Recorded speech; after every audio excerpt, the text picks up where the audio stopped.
Students, we are on the next question, and the next question is about putting articles in a paragraph. Let's see what is the question here. The question A of grammar is rewrite the following paragraph, put article a, an and the to replace where necessary. Student हमें एक paragraph दिया गया है, वहाँ पे एक symbol दिया गया है, डिफरेंट प्लेसेस पे सिंबल एक दिया गया है, उन सिंबल्स को हमने डिफरेंट आर्टिकल्स के साथ रिप्लेस करना है, सूटेबल आर्टिकल्स के साथ.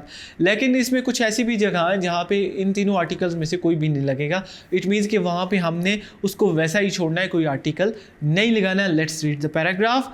Where there a will there is a way is a famous proverb.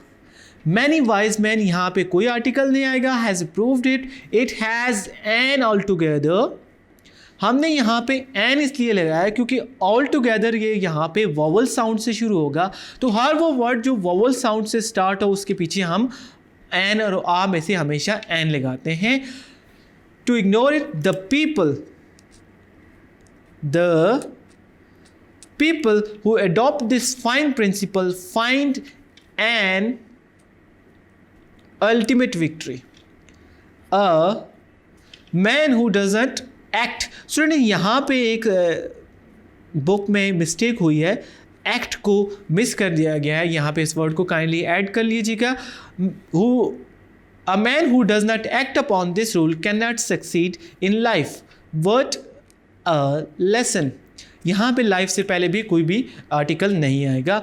What a lesson it has for all of us. यहाँ आखिर में भी कोई आर्टिकल नहीं आएगा.